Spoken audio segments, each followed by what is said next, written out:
Bonjour et bienvenue dans cette nouvelle vidéo dans laquelle on va parler transition énergétique, mais avec un focus sur les métaux stratégiques. Les métaux stratégiques, c'est quelque chose dont on parle de plus en plus, pas assez selon moi, c'est pour ça que je fais cette émission aujourd'hui. Quand on parle métaux stratégiques, on parle souvent de deux choses. Déjà, on parle du lithium, on parle que de ça tout simplement parce qu'on voit tous ces fameuses batteries au lithium, et on parle aussi beaucoup de terres rares. Alors c'est un terme un peu sympa, un peu sexy on va dire, mais qui en fait est un terme qui est très mal choisi parce que ce ne sont ni des terres et qui ne sont pas rares. En fait, ce ne sont pas des terres, ce sont des métaux, et des métaux qui ne sont pas rares, ce sont juste des métaux qui sont extrêmement difficiles à extraire, donc souvent qu'on essaye d'éviter d'extraire, on essaye de trouver d'autres métaux qui peuvent faire le même travail, et donc ce ne sont pas à ne pas confondre avec des vrais métaux rares qui eux sont en présence relativement rare sur la planète. Et pourquoi est-ce que c'est si important de parler métaux et métaux stratégiques? Parce que oui, il y a effectivement un problème écologique, mais surtout, il y a un gros sujet géopolitique. Parce que jusqu'ici, les matières premières qui faisaient la géopolitique, c'est le pétrole et le gaz. C'est vrai depuis 50 ans, et c'est encore le cas aujourd'hui. Mais je pense qu'au fil des années et au fil des décennies, ce sont les métaux qui vont justement prendre le poids sur le pétrole et le gaz et qui vont potentiellement créer des tensions géopolitiques. Parce que basculer vers des énergies vertes, c'est bien, c'est même indispensable, mais ça crée d'autres contraintes et notamment d'immenses besoins en métaux. En lithium, on en a parlé, en cobalt, en nickel, en cuivre, mais aussi plein d'autres métaux moins connus. Alors pourquoi est-ce qu'on a besoin d'autant de métaux? Parce que pour baisser nos émissions carbone, il va falloir se renforcer dans des technologies très spécifiques. Il y a bien sûr tout ce qui est énergie renouvelable, avec le solaire, l'éolien, l'hydroélectricité, la géothermie, la biomasse. Il y a aussi l'énergie nucléaire, les réseaux électriques pour transporter tout ça, le stockage par batterie, les véhicules électriques pour ensuite l'utilisation, et puis tout ce qui est technologie autour de l'hydrogène. Alors toutes ces technologies sont très bien, mais elles sont, comme je disais, plus gourmandes en matériaux que les technologies traditionnelles. Pour vous donner une idée, pour atteindre la neutralité carbone en 2050, l'Europe aura besoin de 35 fois plus de lithium qu'aujourd'hui, c'est-à-dire 800 000 tonnes par an, jusqu'à 26 fois plus de terres rares, 2 fois plus de nickel et 4 fois plus de cobalt. Alors attention, ces chiffres sont à prendre avec des pincettes parce qu'ils dépendent de l'objectif qu'on veut atteindre.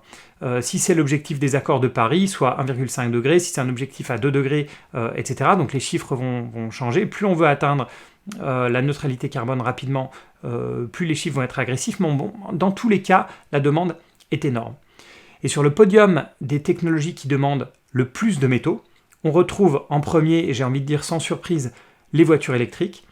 Ensuite, on a les réseaux électriques, parce qu'il faut bien acheminer toute cette électricité qui doit remplacer le pétrole et le gaz.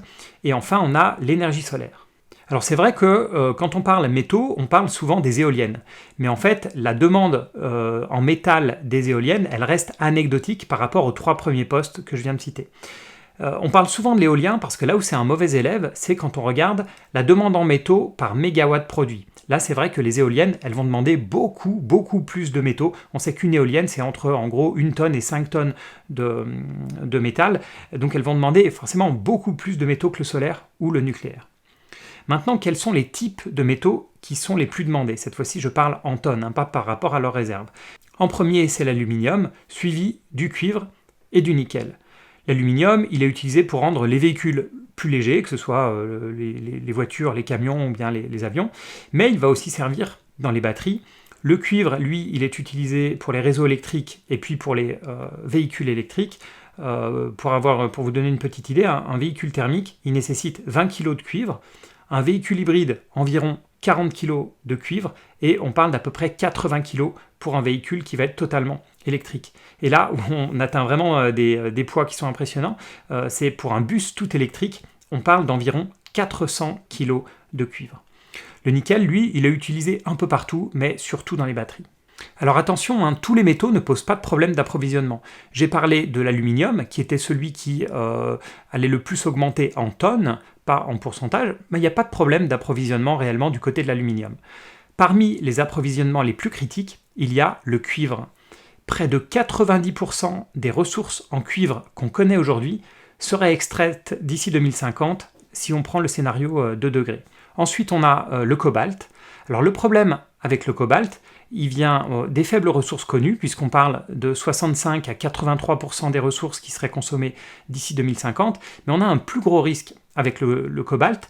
Le plus gros risque est géopolitique, puisque les 2/3 du cobalt viennent d'un seul pays, aujourd'hui, qui est la République démocratique du Congo, qui est très instable politiquement.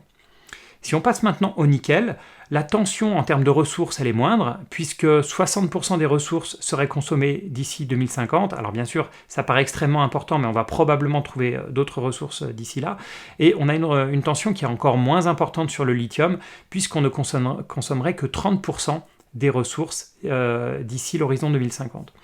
Alors pourquoi est-ce qu'on parle beaucoup du lithium ? C'est souvent parce que c'est un marché qui est très concentré. Concentré en termes de réserves et de production. Il y a en gros 2 grosses zones. Il y a l'Australie d'un côté et puis l'Amérique du Sud avec Argentine, Bolivie et Chili. Et un nombre d'entreprises, de miniers si vous voulez, qui est aussi très, très concentré. Alors pour résumer, ce n'est pas le lithium, mais c'est le cuivre qui est le métal le plus contraint géologiquement par la transition énergétique. Le lithium, lui, est contraint économiquement, parce que c'est un nombre de pays réduit, un nombre d'entreprises réduit, et le cobalt est, lui, plutôt contraint géopolitiquement, vu que quasiment tout est produit au Congo. Alors, à ne pas oublier, ça c'est quelque chose qu'il faut vraiment avoir en tête, surtout si vous voulez investir dans ce type de produit, l'extraction des métaux pollue énormément. Ça produit énormément d'émissions de CO2, ça utilise énormément d'eau, et puis surtout ça pollue énormément les sols.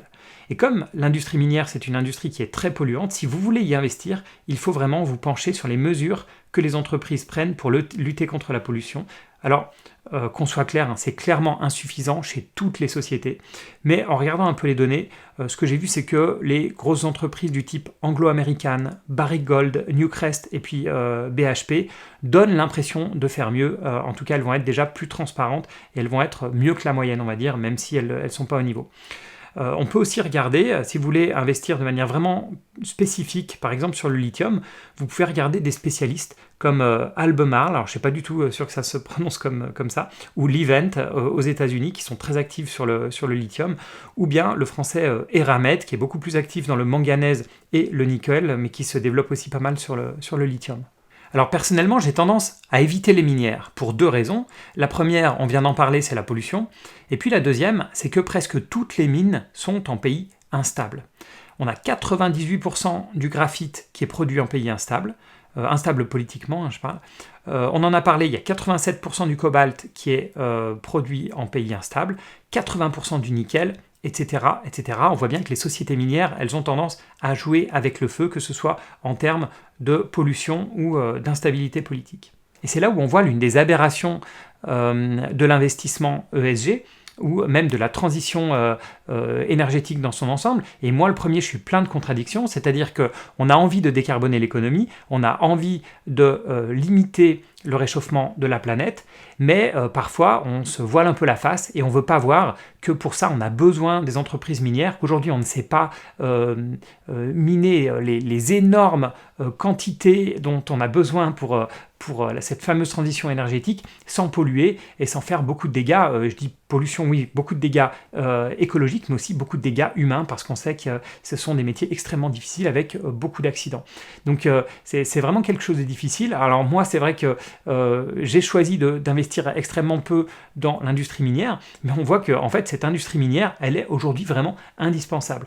Il y aurait peut-être un 3e point qui m'empêcherait d'investir tout de suite dans cette industrie minière, c'est que les besoins d'investissement au cours des prochaines années, justement pour pouvoir fournir suffisamment à la transition énergétique, ça va être des besoins d'investissement qui vont être complètement énormes, des capex qui vont être énormes pour les entreprises, ça va les fragiliser temporairement, et c'est vrai que c'est pas forcément une période dans laquelle j'ai envie d'investir, enfin disons que je trouve peut-être ça un petit peu trop tôt.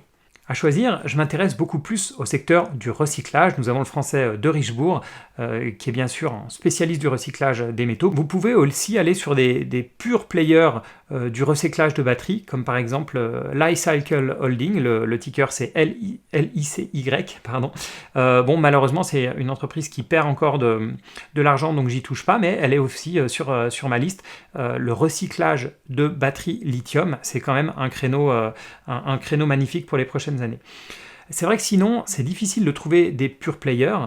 Parce que chez beaucoup d'acteurs du recyclage, comme les Américains Waste Management, Republic Services, ou bien chez le français Veolia, le recyclage, c'est qu'une petite partie de leur chiffre d'affaires, et même dans leur division recyclage, ils vont recycler de tout, donc les métaux sont vraiment très minoritaires. Vous allez aussi trouver du recyclage chez les minières, par exemple Eramet veut aussi étendre cette partie recyclage, mais voilà, c'est très difficile de trouver des pure players dans le recyclage des métaux. Et le recyclage, en fait, c'est vraiment la solution. En tout cas, c'est la solution à long terme, et d'après les chercheurs de l'Université de Louvain, en 2050, 40 à 75% des besoins de métaux pourraient être couverts par le recyclage. Donc c'est vraiment loin d'être négligeable, et en fait, comme je le disais, c'est même la solution. Mais d'ici là, l'Europe va probablement faire face à des problèmes d'approvisionnement, parce que l'approvisionnement n'est pas du tout sécurisé, donc il y a un gros risque géopolitique. Et c'est là où on voit à quel point la transition énergétique, c'est quelque chose de complexe. Plus je me renseigne dessus, plus je me rends compte que je ne sais rien. On le voit, même si on arrive à passer totalement d'énergie carbonée à des énergies décarbonées, donc je ne parle pas ici d'énergie fossile, puisque parmi les énergies qui vont résoudre le problème, il y a le nucléaire qui est malgré tout une énergie fossile. Donc même si on arrive à faire ça, on va toujours avoir un problème de ressources. Ressources de minerais, puisque par exemple pour le nucléaire, on va avoir besoin de minerais supplémentaires, et ressources dans plein d'autres métaux, puisqu'on en a parlé, les métaux sont aussi une ressource limitée, et que la demande va exploser, donc on va probablement avoir plein de problèmes d'approvisionnement. Et comme on le sait, on l'a vu dans le pétrole, plus il est difficile, plus la demande est supérieure à l'offre, plus on va chercher loin, plus on va chercher profond. C'est ce qu'on a vu avec le pétrole de schiste, et on va voir exactement la même chose avec les métaux. Et je vous conseille un papier très intéressant de Roxane sur le site Zone Bourse, que je vous mettrai en commentaire dans cette vidéo, où elle explique qu'on n'est pas très loin d'aller chercher beaucoup plus loin, beaucoup plus profond pour les métaux, et notamment en faisant de l'extraction sous-marine de métaux, ce que je ne savais absolument pas, donc l'article est très, très intéressant. Voilà, merci encore d'être allé au bout de cette vidéo un peu technique. En tout cas, moi je me suis rendu compte du fossé qui me restait à combler sur la partie transition énergétique. C'est vraiment loin d'être si simple que ça, et les métaux, c'est qu'une phase, une toute petite partie du problème. Voilà, si vous en connaissez plus que moi, et je pense que c'est le cas de beaucoup d'entre vous, mettez-moi des noms d'entreprises en commentaire, expliquez-moi des potentielles erreurs que j'ai faites. En tout cas, merci à tous pour votre fidélité, et à bientôt pour une autre émission.